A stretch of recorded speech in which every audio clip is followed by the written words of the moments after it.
안녕하세요. 오늘도 시청해주셔서 감사드리고요. 바로 사연 읽어보겠습니다. 오늘의 사연은 일간 지역지에 실린 치밀한 결혼 사기 행각입니다. 독한 세상, 남자나 여자나 아들이나 딸이나 주의 깊게 봐야 할 것 같네요. 아니, 그 주변도요. 야, 니들 나름 똑똑하네. 그걸 이중으로 꿨어? 근데 어떡하냐? 우리가 다 파악했는데. 사돈 오해예요. 아유, 우리도 저 잡것들한테 당한 거라니까요. 경찰서에서 나눈 대화입니다. 아유, 반백년 넘게 살아오면서 그래도 산전수전 공중전 다 겪어왔다고 생각했었죠. 그런데 예기치 않게 참으로 모진 일을 당하기도 하는 게 세상이더군요.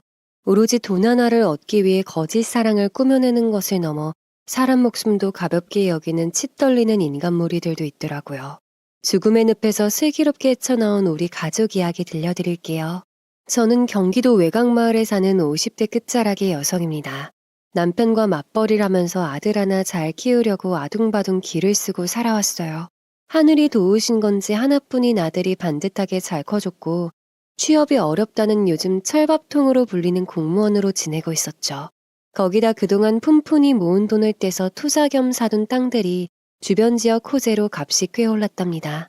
땅 가격이 치솟았을 때 땅을 팔아서 쓸만한 건물 2채를 사둔 것이 친정부지로 뛰어서 똘똘한 투자가 되었어요. 정말 운이 좋았죠. 이제 얼추 노후 준비도 되었겠다. 아들만 좋은 여자 만나서 결혼해 행복하게 살아가는 모습을 보면 더 큰 소원이 없다는 생각이 들었습니다. 아들은 아무리 봐도 여자를 사귀는 것에는 영 관심이 없어 보였죠. 그러잖아도 내내 공부만 하다가 군대를 다녀와서는 공무원 시험에 떡 합격해서 일만 하고 있었죠. 아들, 혹시 요즘 사귀는 여자 없어? 엄마, 지금은 일이 먼저예요. 여자 사귀는 건 전혀 관심 없어요. 연애니 결혼이니 그런 얘기는 다시는 제 앞에서 꺼내지도 마세요. 내가 뭐랬니? 그래, 평생 호라비로 늙든 말든 네 맘대로 해라. 저는 쿨한 태도로 대꾸했지만 사실은 쐐기를 박는 아들의 말에 가슴이 철렁 내려앉았어요. 저러다가 평생 모태솔로로 지내는 게 아닌가 걱정스러웠어요. 그렇게 연애니 결혼 얘기엔 철벽을 치던 아들이 어느 날 뜬금없이 결혼할 여자를 데려왔지 뭐예요? 정말 기쁘더라고요. 얌전한 정장을 입은 며느리는 큰 눈에 곱상하게 생긴 데다가 일견 참하게 보이는 게 요즘 여자들 같진 않았어요. 그래, 집은 어디 얻으려고? 제가 아들한테 물으니 며느리가 먼저 대답하더라고요. 이 사람은 독립하자고 하는데 사실 저는 시부모님 모시고 살고 싶어요. 어머, 예뻐라. 저는 요즘 여자들 같지 않은 며느리가 얼마나 예뻐 보이던지요. 나는 너희들하고 같이 살고 싶지 않어. 요즘 누가 자식 봉양받는다고. 내가 작은 평수라도 아파트 한 채 마련해 줄 테니 신혼살림 꾸리고 너희들이 알뜰살뜰 저축해서 점점 살림을 늘려가거라. 남편도 소박하고 순수한 며느리가 맘에 쏙 들었는지 그렇게 말하더군요. 저 역시 찬성이었어요. 제 나이 이제 50줄, 며느리 봉양받을 나이도 아니고 요즘 누가 그런 걸 기대하겠어요. 결혼은 착착 순조롭게 진행됐어요. 처음 상견례 자리에서 만난 사부인도 맵시 있고 살가운 게 며느리가 제 어머니를 꼭 닮았더군요. 사부인은 남편과 사별한 뒤 지금의 남편을 만나서 같이 산다고 사돈댁 보기가 좀 부끄럽다고 하더군요. 저는 요즘 세상에 그런 게 어디 있느냐고 예쁘고 참한 딸 잘 키워서 보내주셔서 감사하다고 말했죠. 몇 년 전 사부인이 제가 했다는 남편은 좀 호탕해 보이는 스타일이었죠. 훌륭한 사돈 만나서 너무 기분이 좋다고 넉살스럽게 인사를 건넸습니다. 우리 애가 정말 좋은 남자를 만났다더니 저도 얼마나 좋은지 몰라요. 성실하지, 훈남이지, 직장 튼튼하지, 우리 애 아낄 줄 알지. 요즘 이렇게 든든한 사위가 어디 있겠어요? 애지중지 잘 키운 아들 제 딸에게 주셔서 감사합니다. 상견례 자리에 어울리는 훈훈한 덕담이 오갔고 야단스레 인사를 건네는 바깥 사돈도 사람 좋아 보였습니다. 결혼식 준비는 모두 예비 신랑 신부가 하기로 했죠. 늙은이들은 결혼식 준비에서 빠지자는 말에 사부인도 흔쾌히 동의했어요. 그 자리에 나온 사돈 총각은 크게 말을 보태는 것 없이 그저 웃기만 했습니다. 참 좋은 사람들과 사돈을 맺은 것 같아서 흐뭇했어요. 한 달 뒤 치러진 결혼식은 많은 하객들로 바글거렸고 모여든 손님들은 선남선녀의 결혼이라며 입을 모아 축하해 주었습니다. 그때 떠들썩하게 나타난 인물이 한 명 있었습니다. 야야야야, 어이 어이. 드디어 우리 동생이 시집을 가는구나. 아, 정말 축하한다. 우람한 체격에 결혼식장을 올릴 정도로 쩌렁쩌렁한 목소리에 다들 누군가 싶어서 기웃거릴 정도였어요. 아들에게 누구냐고 넌지시 물으니 며느리 이종사촌 오빠라고 하대요. 이건 참 호탕하다고 해야 할지 무례하다고 해야 할지 감이 안 잡혔죠. 그렇다고 좋은 자리에서 인상을 쓰고 있을 수는 없었지만 뭔가 불안불안했어요. 며느리는 반가운 손님 맞듯이 활짝 웃으며 둘이 포옹을 하고 야단났더라고요. 얌전하게 보았던 며느리가 갑작스레 요란해져서 좀은 의아했지만 그만큼 친한 사이인가 싶어서 본체만 채했죠. 그랬더니 그 이종사촌 오빠란 사람이 우리에게도 냉큼 다가와서는 요란스레 인사를 건네는 겁니다. 사돈 어르신, 안녕하십니까? 처음 뵙겠습니다. 오늘 결혼하는 신부의 이종사촌 오빠입니다. 만나서 반갑습니다. 우리 애 잘 부탁드리겠습니다. 예쁘게 봐주세요. 소란스럽게 며느리를 잘 부탁한다고 하는데 더 이상 무슨 말을 하겠어요. 걱정 말라고 딸처럼 예뻐해주겠다고 했죠. 이종사돈 총각은 여기저기 다니며 넙죽넙죽 인사를 건네는 게 참 못 말리겠더라고요. 이종사촌인데 저리 친할까? 무슨 사연이 있나 싶었습니다. 아들 부부는 우리 집에서 불과 10여 분 떨어진 곳에 신혼집을 얻었습니다. 상견례 자리에서 말한 것처럼 저는 아무것도 간섭하지 않았어요. 전적으로 신랑 신부 두 사람이 결정한 거였죠. 아니, 며느리가 우리 집 근처에 신혼집을 구하자고 아들을 설득했다 했죠. 그래야 시부모님과 얼른 친해질 수 있다고요. 저는 우리를 생각하는 며느리 마음이 참 고맙고 기뻤습니다. 결혼 후 아들 얼굴도 활짝 폈더군요. 요즘 세상에 아침밥 먹고 다니는 남편이 어디 있겠느냐고 친구들에게 자랑하고 다닌다고 했습니다. 저 역시 아들도 저희도 복이 많다고 생각했어요.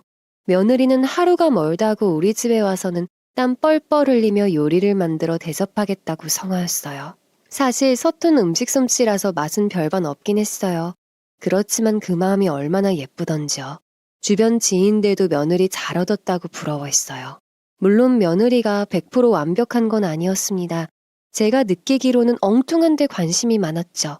주변 땅값이며 건물값, 코인이며 주식이며 투자 등등에 관심이 많았어요. 비록 돈을 벌진 않았지만 재투자나 자산 운용 등에 관심이 많은 것도 나쁘지 않다고 긍정적으로 생각했죠. 아들 부부가 결혼하고 3개월쯤 지난 무렵이었어요. 저녁밥을 물리고 난 뒤 며느리가 우리 눈치를 살피며 넌지시 운을 뗐어요. 저 사실은 오늘 아버님께 드릴 말씀이 있어서요. 우리 오빠가 가게를 하고 있는데요. 지난번에 무리하게 가게 확장을 한 탓에 갑자기 자금 상황이 나빠져서요. 아버님이 돈을 좀 융통해 주시면 숨 돌릴 수 있을 것 같아요. 나는 얼른 남편 눈치를 살폈죠.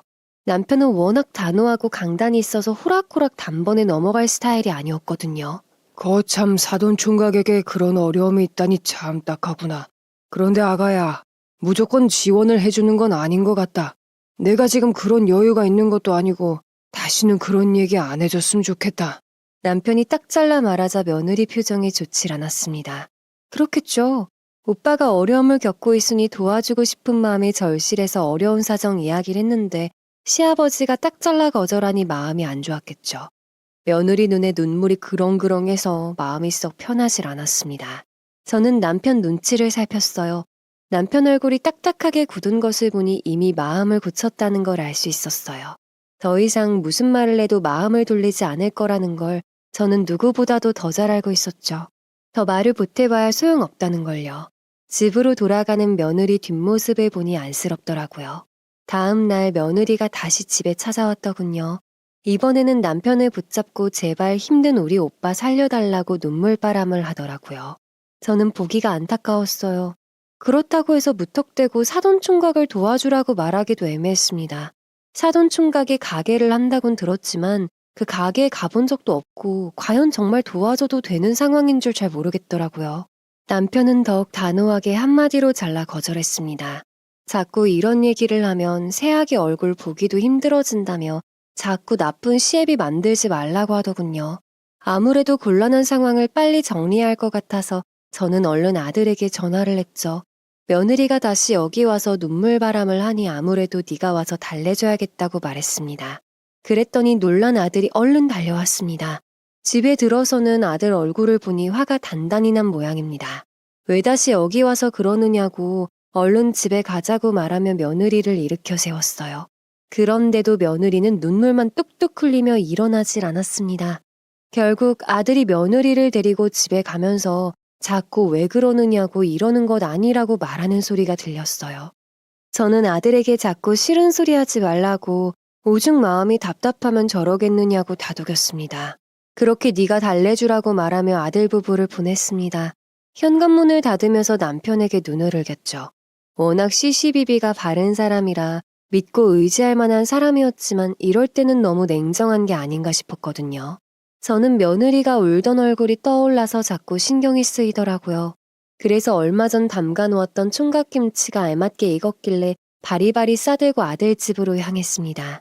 제가 배를 누르니 며느리가 문을 열면서 좀 놀라는 기색이었어요. 왜 그렇게 놀라? 내가 못 올 때 왔어? 아니에요. 얼른 들어오세요. 그러잖아도 이종사촌 오빠가 놀러와 있어서. 집 안으로 들어가 보니 결혼식 때 봤던 며느리 이종사촌 오빠가 와 있더라고요. 아이고 어르신, 지난번에 뵙고 오래간만이죠? 어서 들어오세요. 넌 얼른 주스라도 한 잔 내어봐. 사돈 총각은 자기 집이라도 되는 양 거실 소파에 거의 드러누워 있다가 저를 보고는 벌떡 일어나서 너스레를 떨었습니다. 아이고 잘 지냈어요? 저번보다 더 얼굴이 좋아졌네요. 무슨 좋은 일 있어요? 자기는 항상 좋은 일이 있다면서 저도 얼굴이 좋아지신 것 같다고 하더군요. 그런데 거기서도 또 사돈 총각 얘기가 나와서 나는 괜히 여기 왔나 싶어졌어요. 사돈 총각이 워낙 성실한데 지난해 무리하게 가게를 확장해서 휘청거리는 거라고 했습니다. 누군가 조금만 도와주면 참 좋을 텐데 정말 안타깝다면서요. 자꾸 그 얘기를 꺼내는 바람에 저는 먹던 주스가 목에 걸려서 얼굴이 벌게질 정도로 사레가 들려서 캑캑거렸습니다. 마음이 어찌나 불편하던지 얼른 그 자리를 피하는 게 나을 것 같아서 부랴부랴 아들 집을 빠져나왔습니다. 며느리는 여전히 새치름한 얼굴로 제게 작별 인사를 건넸고 사돈 총각은 큰 소리로 다음에 뵙자고 하더군요. 며칠 뒤 남편이 아들 부부를 집으로 불러서 맛있는 저녁 식사라도 하자고 했습니다. 저 역시 마음 한구석에 찜찜한 터라 쌍수 들어 환영했어요. 아들 내외와 밖에서 맛있는 저녁 식사를 하고 나서 커피 한잔 하려고 집으로 돌아왔습니다. 제가 집에서 내린 커피를 마시려는데 며느리가 새로운 제안을 하더군요. 저 아버님 제가 드릴 말씀이 있어서요. 이번에는 처음부터 거절하지 마시고 잘 들어주세요. 저는 일순 당황했습니다. 불과 얼마 전 사돈 총각 얘기로 울고불고 했던 일이 떠올랐죠. 혹시 또 그 얘기를 하나 싶어서 좀 난처했습니다. 그런데 며느리 입에서 나온 말은 의외였어요. 며느리는 자기가 무조건 손 놓고 남편 월급만 바라보는 건 아닌 것 같다고 입을 뗐어요. 혹시 며느리가 직장이라도 구했나 싶어서 귀가 쫑긋했죠. 저도 그랬지만 한 푼이라도 더 벌려고 맞벌이를 하는 부부들이 오죽 많은가요. 아직 애도 없는 터라 괜찮을 거라고 생각했죠. 그렇지만 며느리의 말은 전혀 예상 밖이었습니다. 남편은 지금처럼 안정적으로 회사 생활을 하고 자기는 가게를 오픈해서 남편이 걱정 없이 직장 생활을 하고 넉넉한 노후 생활을 즐길 수 있게 하고 싶다고요. 저는 사실 귀가 솔깃했습니다. 사실 괜찮은 얘기였죠. 공무원이 철밥통이라고는 하나 여유 있게 살림을 꾸릴 정도는 아니었으니까요. 그래, 그러면 어디 네 얘기 좀 들어보자꾸나. 도대체 무슨 얘기를 하고 싶은 게냐? 며느리가 옷가게를 오픈하고 싶다고 하더라고요. 뜬금없이 옷가게라니 며느리가 다음에 무슨 이야기를 할지 저 역시 궁금해졌어요. 며느리는 자기 아는 친구가 옷가게를 해서 큰 돈을 벌었고 그 친구가 옷가게 오픈 준비를 모두 도와주겠다는 약속을 했답니다. 이미 자리도 다 알아봤다면서 서울에 받은 매장이 권리금 2억에 월세 2천인데 초도 물품 비용이나 자리 잡힐 때까지 들어가는 비용 등을 모두 꼼꼼히 따져보니 한 3억 정도가 들어갈 것 같다고요. 네가 놀지 않고 남편을 뒷바라지하고 노후 자금을 마련하겠다는 생각은 좋은데 남편의 첫마디에 저는 깜짝 놀랐어요. 그런데 그 다음 얘기는 역시나였죠. 남편은 다시 꼼꼼하게 여러 가지를 따져 묻기 시작했습니다. 옷가게 경험이 있느냐고요. 며느리는 예전에 잠깐 아르바이트를 했답니다. 아주 오래 한 건 아니지만 워낙 패션에 관심이 많고 센스가 있으니 경험은 어느 정도 커버할 수 있을 거라고 답했죠. 남편 얼굴이 굳어지는 걸 저는 단박에 느낄 수 있었습니다. 남편은 거침없이 다음 질문을 이어갔어요. 3억이면 적은 비용이 아닌데 비용은 어떻게 마련할 거냐고요.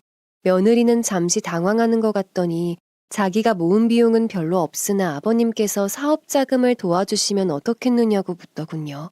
저는 너무 당황스러워서 무표정한 남편 얼굴 한번 쳐다보고 며느리 해산 얼굴도 한번 쳐다보았습니다.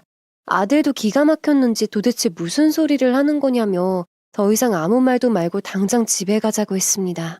그럼에도 며느리는 굴하지 않고 아버님이 지원해 주실 수 있지 않느냐고 하더군요.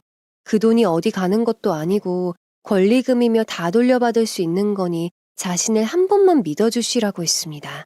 남편이 너털 웃음을 짓더라고요. 기가 막힌 것 같았습니다. 사돈총각 돈을 지원해달라고 했다가 거절당해서 눈물바람을 하고 돌아선 게 불과 얼마 전인데 또다시 지원을 해달라니. 저는 뻔뻔한 며느리 낯짝을 홀린 듯이 바라만 보았습니다. 아들이 얼른 집에 가자고 재촉하더군요.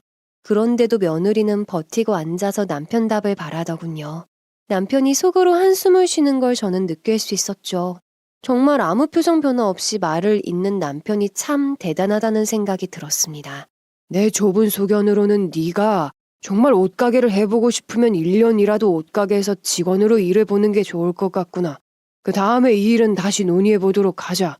이건 긍정도 부정도 아니다. 네가 능력을 발휘하면 그때 가서 다시 생각해보자. 오늘은 그만 가보렴.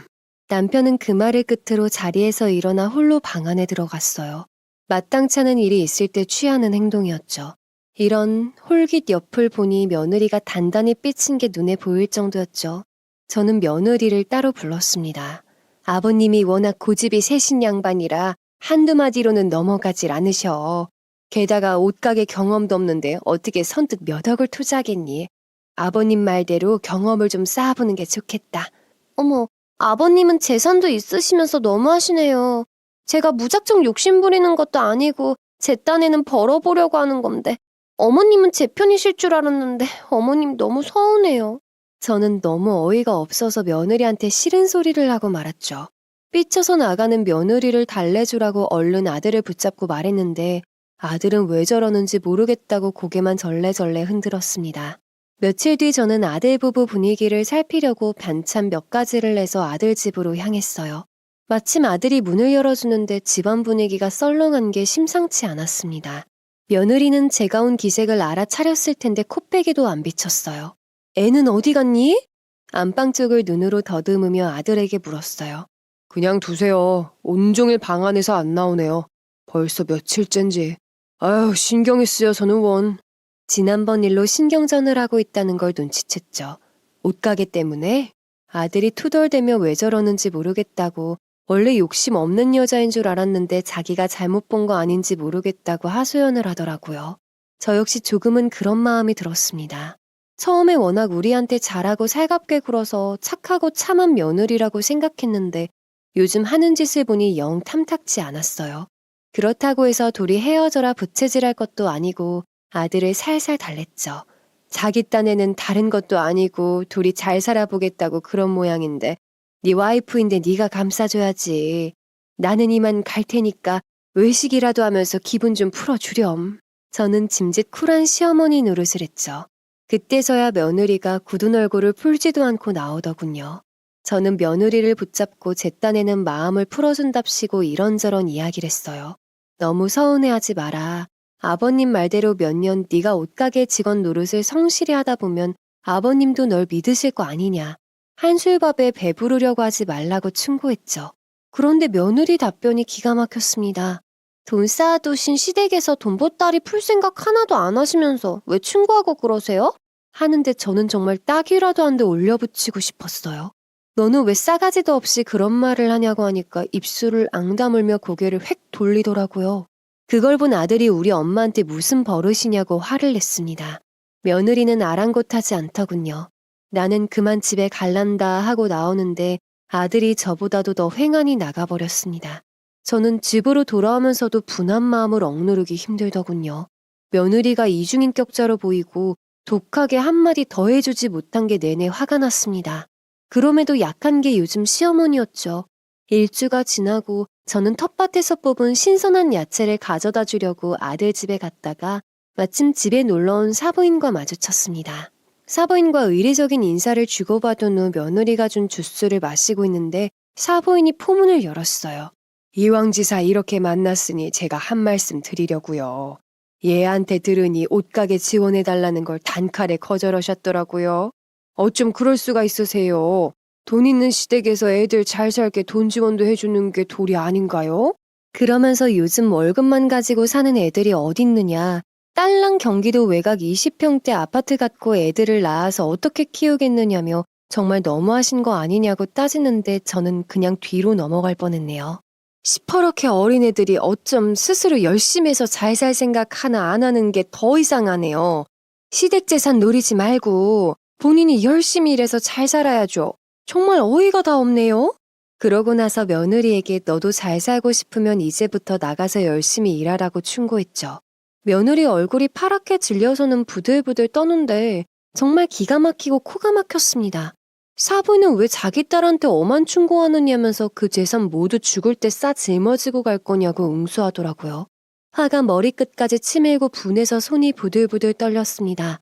돈도 별로 없지만 아무리 돈이 많아도 감나무 밑에서 감 떨어지기만 바라는 며느리한테는 돈 한 푼도 줄 수 없다고 말하고 다시는 이런 말 입 밖에도 꺼내지 말라고 말했습니다. 그때 퇴근해서 집에 돌아온 아들이 그 모습을 보고는 기겁하더라고요. 제 입을 통해 모든 사정을 들은 아들은 며느리를 방 안으로 데리고 들어갔어요. 그 뒤 큰 소리가 들리니 사부인이 당장 쫓아가 왜 내 딸을 잡느냐고 좋은 말로 하라고 고성이 오고 갔습니다.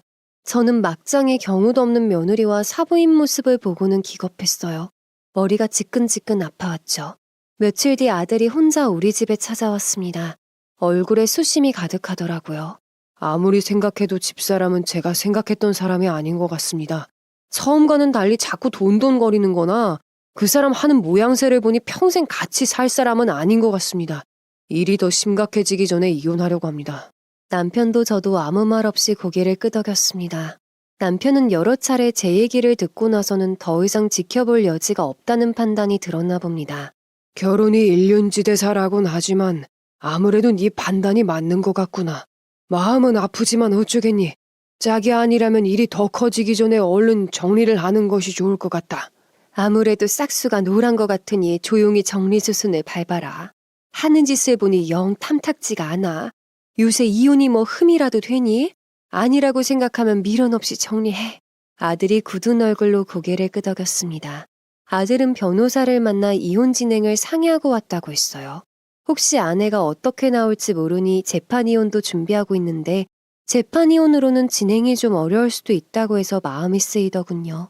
그러면서도 아들이 얼른 며느리와 이혼해서 안정을 찾길 바랬습니다. 하지만 그런 마음은 그저 헛된 바람에 불과했던 것임을 바로 깨달을 수 있었습니다. 아들이 이혼 통보를 하자 며느리가 길길이 날뛰었다고 합니다. 자기가 이혼당할 만큼 잘못한 점이 뭐가 있느냐고 절대로 이혼할 수 없다고 버티더랍니다. 다음날 인터폰 너머로 며느리 얼굴이 보여서 문을 열었습니다. 그 순간 며느리 친정 식구들이 우르르 우리 집 안으로 밀고 들어왔습니다. 우리 애가 무슨 잘못이 있어서 이혼 요구를 해? 어이 미친 거야? 그거 무슨 말을 그렇게 합니까? 말 가려서 하지 못해요? 당신들 이게 무슨 짓입니까? 남편답지 않게 큰 소리를 냈는데 사돈 총각은 들은 채도 하지 않았죠. 얘기는 무슨 얘기? 감히 내 동생을 쫓아내려고? 다시는 그런 헛소리 못 나오도록 내가 맛 좀 보여줘봐. 사돈 총각이 마구 날뛰더군요. 우리 집안을 아예 들어먹을 생각인지 집기를 부수고 마구 던지는 등 막장짓을 하는데 도무지 말릴 수가 없을 정도였어요. 그 옆에서 사부인과 새남편은 말리는 척 입만 놀리고 있는데 정말 본데없는 집안이란 생각이 들었습니다. 저는 방 안으로 뛰어들어가 문을 잠그고 경찰서에 전화를 걸었습니다. 결국 경찰들이 들이닥치고 우리는 모두 경찰서로 줄줄이 끌려갔습니다. 직장에 있던 아들도 긴급사태 소식을 듣고 경찰서로 찾아왔어요. 정말 화가 나고 어이가 없더라고요. 이런 일이 우리 가족에게 일어날 거라고는 상상도 못했습니다. 경찰이 조서를 꾸미는 와중에도 며느리 친정 식구들의 행태는 정말 가관이더군요. 자신들은 하나도 잘못한 게 없다고 빡빡 우겨대니 경찰이 우리 집에서 찍어온 현장 사진을 들이밀었습니다. 조사하던 경찰분도 어이가 없었나 봅니다.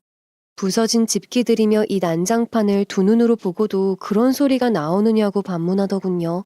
한눈에 보기에도 피해 금액이 상당할 것 같으나 조사 뒤에 정확히 얼마인지 알아보자 했죠. 그 말을 듣더니 기고만장하던 이들이 순식간에 꿀먹은 벙어리가 되었습니다.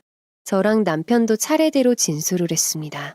얼마 전 집안 가전들과 가구들을 싹 다 바꾼 터라 며느리 친정 식구들이 벌여놓은 막장짓의 피해 금액은 상당했어요. 찬찬히 가격을 따져보니 좋기 2천이 훌쩍 넘더라고요. 냉장고, TV, 에어컨, 돈 나가는 가전제품은 모조리 망가져 있었습니다. 경찰이 이 부분들을 모두 피해 배상해야 한다고 말하자 며느리 친정 식구들은 꼼짝없이 손해배상을 해야 할 처지에 놓였다는 걸 그제야 깨달은 듯 했습니다. 기고만장하게 잘못이 없다며 퉁퉁거리던 사부인이 갑자기 저를 밖으로 끌고 나가더니 손이 발이 되도록 싹싹 빌더라고요. 우리가 흥분해서 그랬다. 우리 애가 갑자기 내쫓길 판에 그냥 있으면 그게 가족이냐. 그래도 자신들이 잘못한 건 같으니 사정 좀 봐달라고요. 갑자기요? 상황에 따라서 얼굴이 휙휙 돌변하는 그 식구들에게 저는 도저히 적응을 못하겠더군요.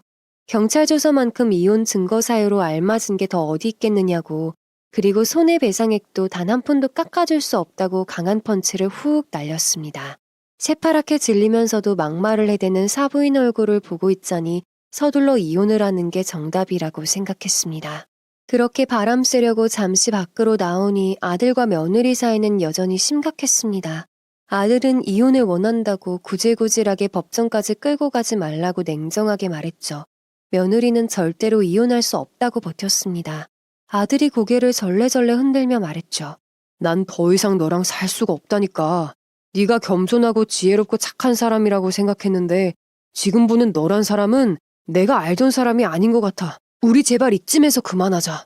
내가 뭘 어쨌다고. 우리 오빠가 흥분해서 막장짓 벌인 건 정말 미안해. 내가 대신 사과할게. 그렇지만 내가 너한테 뭘 그리 잘못했는데? 내가 바람을 피웠어? 집안 살림을 안 했어? 아니면 집안 재산을 말아먹었어? 너야말로 정말 그러는 거 아니다. 정말 그러지 마.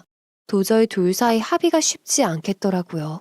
아들이 도저히 대화가 안 된다며 집을 나가달라고 하자 며느리가 내가 내 집을 두고 어디 가느냐며 절대로 나갈 수 없다고 응수했습니다. 아들은 자신의 결심은 절대 변하지 않을 거라면서 이혼할 때까지 부모님 집에 가 있겠다고 통보했어요. 아들의 이혼에 찬성하긴 했지만 기분이 썩 좋지만은 않았습니다.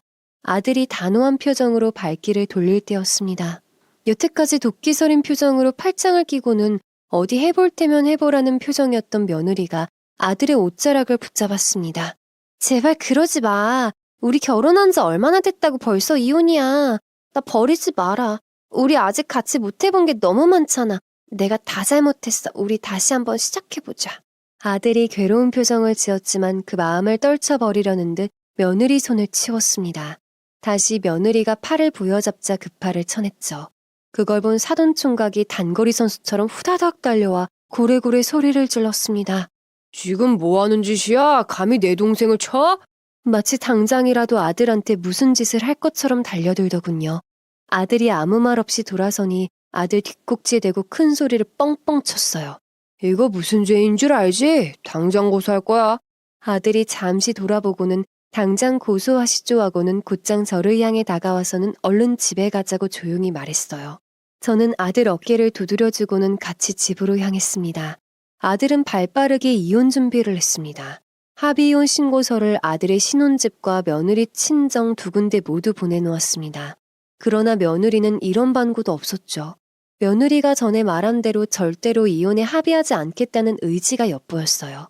아들이 전화 남편에게 더 이상 아무 말은 안 했지만 이혼이 쉽게 합의되지 않을 거라는 예상이 들어서 심경이 복잡한 게 보였습니다. 저야 더 이상 무슨 말을 하겠어요. 그저 아들 몸이 축나지 않도록 아들이 좋아하는 음식을 정성껏 만들어서 바쳤죠. 남편이 아들 덕에 호의호식한다며 평소답지 않게 썰렁한 농담도 하더군요.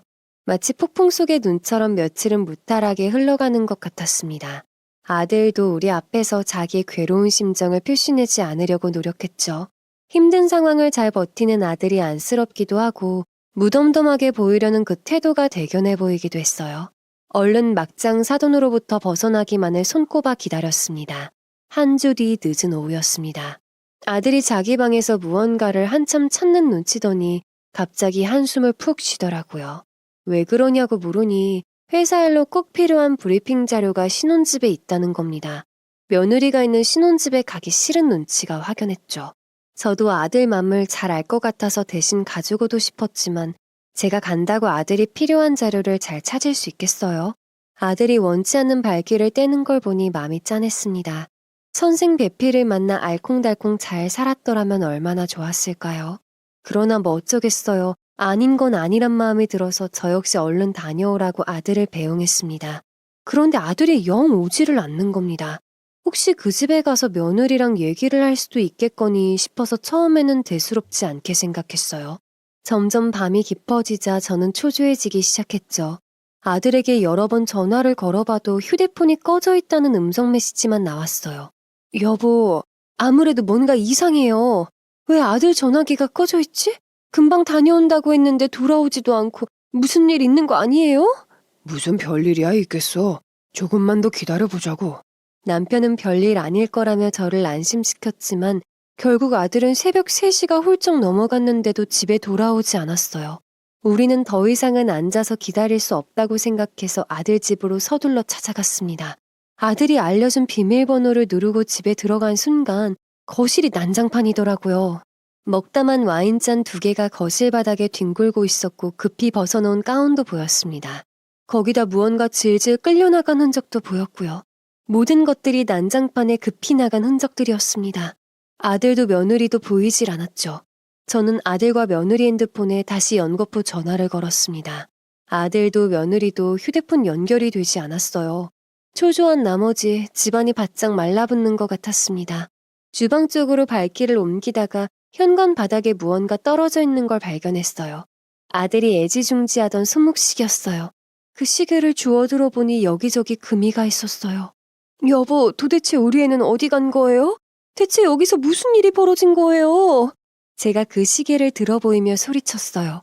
남편이 얼른 달려와 그 시계를 살피면서 중얼거렸습니다. 아무래도 무슨 일이 생긴 것 같아. 얼른 경찰에 전화해봅시다. 경찰관 2명이 아들 집에 와서 집안 구석구석을 살폈어요. 경찰관 1명은 현장 사진을 여러 장 찍었어요. 다른 1명은 꼼꼼하게 바닥 상황이며 뭔가 끌려간 흔적이며 부서진 시계도 그냥 지나치지 않고 살피더군요. 그러나 무슨 일이 벌어졌는지는 아직 모르는 상황이라서 그런지 말을 아꼈습니다. 여전히 아들이나 며느리나 전화 연결은 되지 않았어요. 휴대폰이 꺼져 있으니 GPS 추적은 불가능하다고 설명했습니다. 경찰관들은 우선 집에 가서 기다리시라고 말했습니다. 혹시라도 아들이 돌아올까 하는 마음이 들어서 그 집을 떠나고 싶진 않았어요.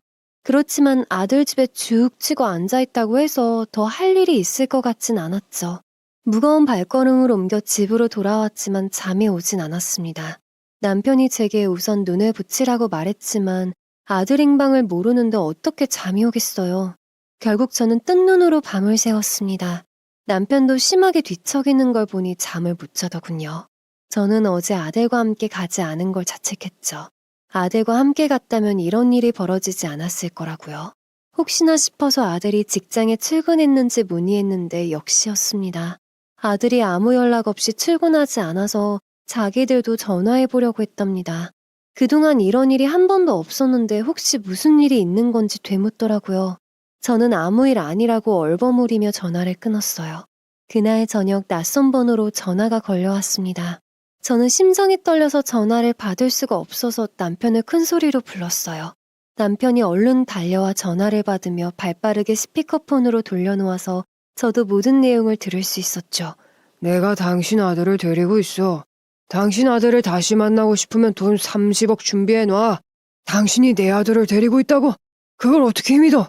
저는 그 말을 듣고 심장이 벌렁거리다 못해서 뒤로 넘어갈 지경이었어요. 아들을 데리고 있다뇨. 결국 아들을 데려간 놈이 전화를 걸었단 거잖아요.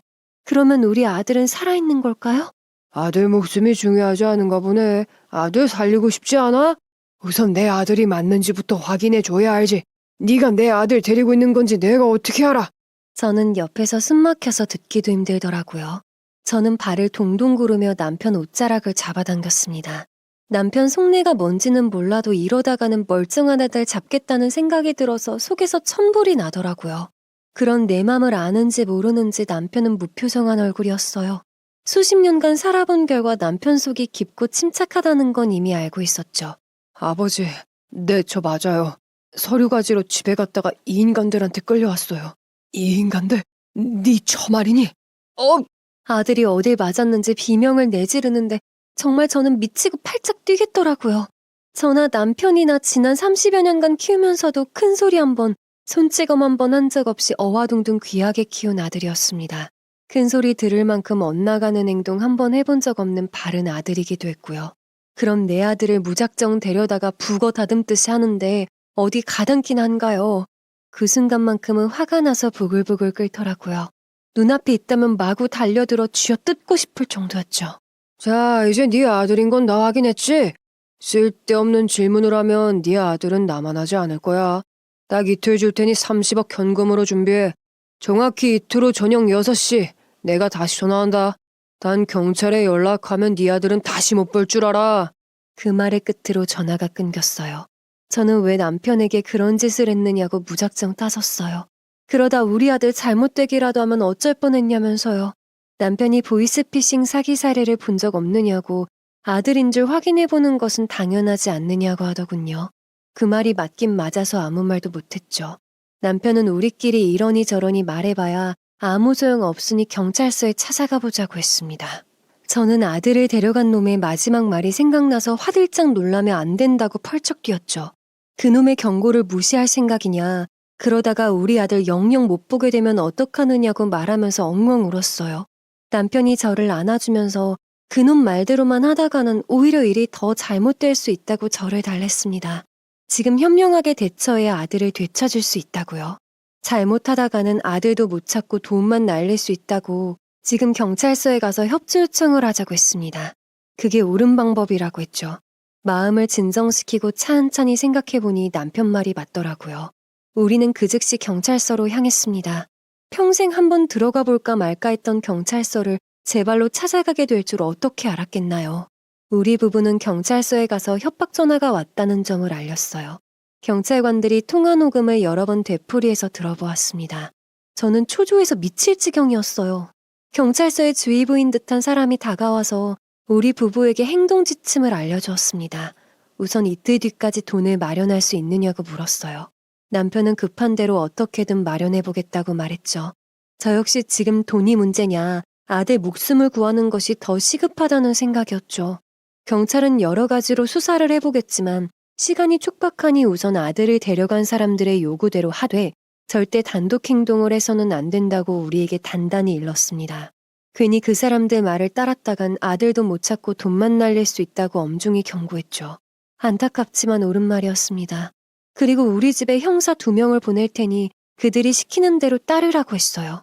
비록 우리를 협박한 놈이 경찰에 신고하지 말라고 엄포를 놓았지만 형사님들이 우리 집에 함께 가신다고 하니 일견 마음이 놓이고 든든했어요.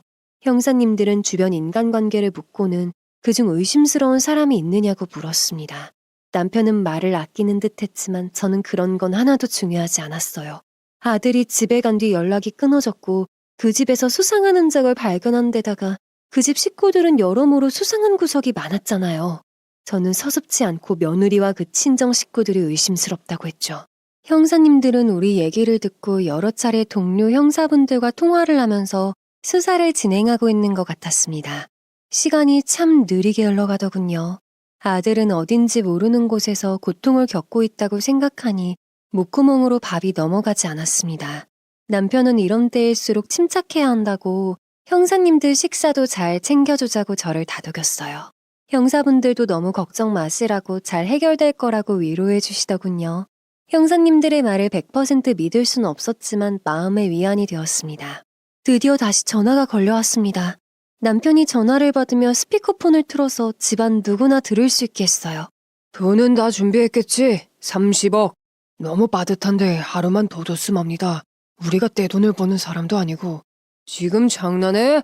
내 아들이 어떻게 돼도 아무렇지 않다는 거야? 그놈이 화가 났는지 소리를 빽 질렀어요. 갑자기 덜그럭거리는 소리가 들리더니 아들 목소리가 들렸죠. 그 다음에는 무언가를 치는지 퍽퍽 소리가 들리고 아들 목소리가 크게 들렸습니다.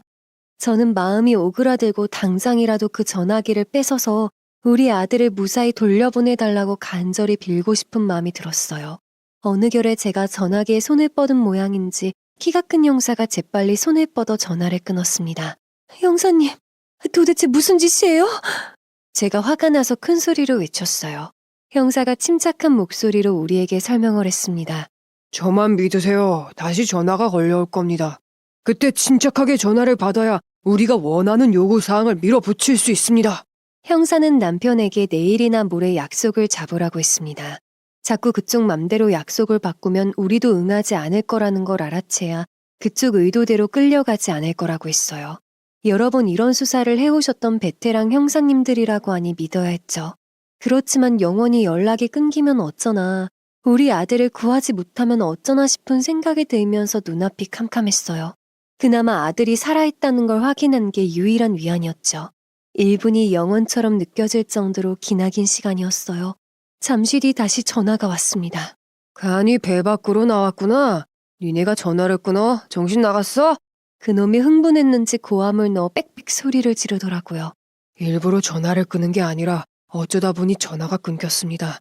이 일이 1,000만 원도 아니고 30억을 당장 이틀 안에 준비하라는 게 말이 안 되는 일이지 않습니까? 그 남자가 잠시 움찔하는 것 같았습니다. 그러더니 되물었습니다. 그럼 언제까지 준비가 되는데? 이틀만 시간을 더 주시오. 그때까지는 어찌어찌 마련할 것 같으니까. 아니면 급한 대로 건물 등기라도 넘기겠소. 그놈은 등기라는 말을 듣더니 잠시 생각하는 듯 하다가 이틀 시간을 더 연장했습니다. 남편은 아들이 무사한지 목소리를 다시 들려달라고 요구했습니다. 그래야 돈을 마련할지 말지 결정할 수 있다고 했죠. 남자가 툴툴거리더니 아들을 바꿔주었어요. 아들 목소리가 그나마 건강한 것 같아서 저는 가슴을 쓸어내렸어요. 휴대전화에 손을 뻗치면 아들을 만질 수 있을 것 같다는 착각이 들었죠. 결국 다시 약속 시간을 잡고 나서 전화가 끊겼어요. 어쩔 수 없이 내내 참았던 울음이 터졌습니다. 이틀 뒤 남편이 분주히 뛴 결과 30억을 손에 쥘 수 있었습니다. 그놈의 말대로 현금으로 준비하느라 더욱 힘들었어요. 커다란 캐리어 2개에 현금을 나눠 담고 모든 준비를 다 마쳤어요. 이제 그놈이 전화하기만 오매불만 기다렸죠. 드디어 기다리던 전화가 왔습니다. 그놈은 돈은 준비가 다 됐느냐고 짧게 물었어요. 남편은 돈 준비가 다 됐다고 짧게 대답했죠. 그 말을 들은 놈이 인천 부둣가 어느 창고 번호를 대더군요. 지금 곧장 출발하라고 말하고는 그대로 전화가 끊겼습니다. 우리는 차를 타고 출발하고 형사님들이 우리를 따라오겠다고 했습니다. 차에 타는데 손발이 부들부들 떨리더라고요. 남편이 비교적 침착하게 뒷좌석에 돈을 넣은 캐리어를 싣고 나서 운전대에 앉았습니다. 새파랗게 질린 제 얼굴을 한번 바라보고는 맘 굳게 먹으라고 아무 일 없을 거라고 제 어깨를 다독여 주었어요. 드디어 차가 출발했습니다. 저는 자꾸 형사들이 따라오고 있는지 뒤를 돌아보게 되더라고요. 그런 저를 보고 남편이 앞만 보라고 했습니다. 아들 문제 해결에 절대 도움이 안 된다고요. 그놈이 경찰 개입을 알아차리면 오히려 아들한테 위험하다고요. 그때는 그랬습니다. 경찰한테 연락하면 안 된다고, 경찰 개입을 알게 되면 아들을 그냥 두지 않겠다고 위협했거든요. 우리 집에서 인천항까지 얼마 안 걸리는 시간인데도 저는 초조하고 불안해서 숨이 막히고 답답했어요. 저는 괜시리 창문을 열었다가 닫았다가 정말 정신이 없었죠. 남편이 조용한 목소리로 진정하라고 말했습니다. 그 순간 남편이 얼마나 믿음직했는지요. 저는 슬그머니 남편 손을 잡았고 남편이 그 손을 꼭 쥐고는 힘을 주었습니다. 너무 불안해하지 말라고 하는 메시지였죠. 드디어 인천항에 도착했는데 어둠이 내려서 약속 장소 찾기가 참 어렵더라고요. 수천 개는 될 것 같은 창고들을 손전등을 들고 뒤지기 시작했습니다. 더운 날씨도 아닌데 창고들을 뒤지다 보니 등 뒤로 식은땀이 계속 흘렀어요. 뒤이어 달려온 경찰들이 항구 CCTV를 확인했다며 얼른 가자고 하면서 앞장서 뛰기 시작했어요. 항구에 도착한 지 20여 분 만에 간신히 약속 장소를 찾았습니다. 창고에 도착해서 남편이 앞장서서 문을 두드렸어요. 안에서 문이 열리면서 손전등으로 남편 얼굴을 비추더니 잡아당기려고 하는 걸 저와 남편이 얼른 발을 창고문에 걸었습니다. 주변에 숨어있던 형사들이 뛰어들어 범인들을 잡았고 저는 얼른 뛰어들어가 의자에 묶여있던 아들을 부둥켜 놨습니다. 눈물이 앞을 가려서 아들 얼굴도 제대로 안 보였어요. 형사 한 분이 묶인 아들을 풀어주었고 아들이 저를 꼭 껴안았습니다. 하느님, 예수님, 부처님, 그 누구라도 정말 감사합니다. 감사합니다. 저는 아들을 부둥켜 안고 그 따뜻한 품에 안겨 몇 드럼이나 되는 눈물을 흘렸습니다. 수갑을 찬 채 나온 낯선 남자는 모르는 사람이었습니다. 제가 악에 받쳐 마구 소리 질렀습니다. 당신 누군데 우리한테 왜 이래요? 누구예요? 누가 당신한테 이런 일 시켰어요? 그 잡것들이야? 그렇지. 그놈들이지? 제가 달려들어 소리치자 형사님들과 남편이 저를 진정시키려 했습니다. 그렇게 다시 1시간을 차를 타고 가 서에 도착했더니 아니나 다를까 많은 사람들이 모여 있었습니다. 아니, 악마들과 짐승들이었습니다. 경찰서 안으로 들어가니 줄줄이 수갑을 찬 낯선 얼굴들 몇면이 보이더군요. 귀도 안 찼어요. 며느리와 친정 식구들 그리고 이종사촌 오빠라는 작자들이 모두 조사를 받고 있었습니다. 이들은 머리를 쓰는 듯 두 곳에서 동시에 일을 진행했습니다. 항구에는 공범을 가게 있고 항구가 훤히 보이는 건물 5층에서 이 상황을 전부 지켜보고 있었던 겁니다. 형사들은 이미 며느리와 사부인의 핸드폰을 위치 추적으로 알게 되었고 그쪽으로 별도의 형사들을 배치시켜놨던 것이죠. 경찰 조사 도중 정말 깜짝 놀랄 만한 일들을 알게 되었습니다. 진짜 세상이 독해진 만큼 사람도 독해지더군요. 알고 보니 서로 짜고 친 치밀한 고스톱이었습니다. 처음부터 우리 재산을 노리고 아들에게 계획적으로 접근했던 거였습니다. 우리한테 돈 가져오라고 수시로 전화를 걸었던 놈은 이종사촌 오빠라는 작자였죠. 진실을 까놓고 보니 이종사촌 오빠는 어디 가고 며느리 내연남 아니 애인이었죠. 그놈이 며느리랑 친정 식구들을 몇 년이고 먹여 살렸는데 갑자기 사업이 어려워져서 고심했다네요. 그때 내린 결론이 반반한 얼굴에 며느리를 내세워서 집안 사기극을 펴는 거였고요. 자기 애인을 딴 놈한테 보내는 건 또 뭐고 남의 재산 홀랑 들어먹고 호강하려는 그런 막장 집안이었습니다. 조사 내용을 들으면 들을수록 살떨리게 무섭고 기도 안 찼어요. 며느리와 친정 식구들은 원래 자기 집을 정리하고 신혼집에서 진을 치면서 작전 모의를 했답니다. 아들의 동선을 수시로 파악해서 때를 노렸다고요. 아들이 그 집에 간 것은 그들이 오매불망 기다렸던 절호의 찬스였더라고요. 며느리만 거실에 앉아있다가 안방에 숨어들었던 사돈 총각들이 아들을 끌고 간 거였습니다. 그 과정에서 아들이 몸부림을 치다가 차고 있던 시계가 떨어져 있었던 거였고요. 아들을 묶어놓고 살릴까 어떨까 자기들끼리 의논했다니 저런 극악무도한 무리가 또 있을까요? 혹시 나중에 필요해질지도 모른다고 생각해서 없애지는 않았다니 참 돈을 얻기 위해서는 사람 목숨도 파리 목숨처럼 여기는 작자들이었습니다. 처음에는 아들과 결혼만 시키면 될 줄 알았는데 우리가 말을 안 듣는 데다가 아들이 눈치 빠르게 이혼을 하려고 하니 더 극악무도한 방법을 쓴 거랍니다. 우리가 경찰 공조를 받지 않았더라면 목숨마저 보존하기 힘들었겠더라고요. 우리를 불러들여 다 없애고 며느리가 재산을 물려받으면 그걸로 호의호식하려고 했대요. 만약 우리가 엇나가면 중국으로 넘어가려고 밀항선도 다 준비해 놓았답니다. 천지신명이 보호하셔서 우리 목숨을 구했네요. 아니, 침착하게 대처한 남편과 사건을 진두지휘해 주신 경찰관들 덕분이죠. 그런데 사건 수사 중에 정말 어이없고 황당한 인물을 만나게 되었습니다. 그렇잖아도 저 사람들이 우리 재산을 어떻게 알게 되었을까 궁금했는데 경찰서에 끌려 들어오는 낯익은 얼굴을 보고 경악했죠. 우리한테 땅 소개도 해주고 건물 중개도 해준 공인중개사였어요. 우리랑 얼굴을 마주친 그 사람은 나 부끄러운지 얼굴을 가리려고 하더라고요. 참 기가 막혀서 의자에 털썩 주저앉았어요. 왜 이제서야 부끄러우세요? 돈 몇 푼 받으려고 모든 정보 알려주신 공범이시잖아요. 세상이 이리 무섭고 믿을 사람 하나 없다는 생각이 들었습니다. 수십 년간 한 동네에서 살아온 저 사장님이 우리를 죽음의 구렁텅이로 밀어 넣었다고요? 손발이 부들부들 떨리고 치가 떨리더라고요. 조용했던 남편이 그 사람에게 다가가 따귀를 올려붙이더라고요. 나중에 벌금을 물게 되더라도 그게 뭐가 중요할까요? 이렇게 모든 일이 벌어진 판에 그게 무슨 소용이겠어요. 우리는 한동안 재판에 끌려다니느라 정신없는 시간들을 보냈습니다. 철면피 악당들은 정당한 법의 심판을 모두 받았습니다. 아들은 다시는 결혼 생각이 없으니 입에 올리지도 말라고 엄포를 놓았고 우리는 액땜했다고 생각하자고 했죠. 남들은 평생 한 번 겪기도 어려운 일을 겪긴 했으나 죽음의 위기를 지혜롭게 모면했으니 이것도 다 어떤 뜻이 있는 것 아니겠느냐고요.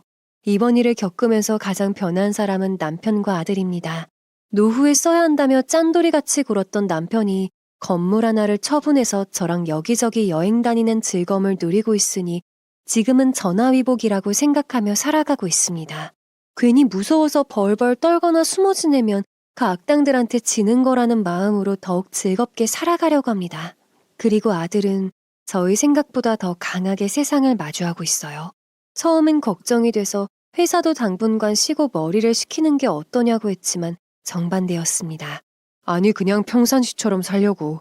오히려 위축되는 건 더 싫거든. 죽을 일도 겪었는데 뭐가 더 두렵겠어. 엄마, 나 그냥 지켜봐줘. 이겨낼 테니까. 그렇게 아들은 직장과 운동, 취미 생활을 하면서 일상으로 돌아가려고 노력 중입니다.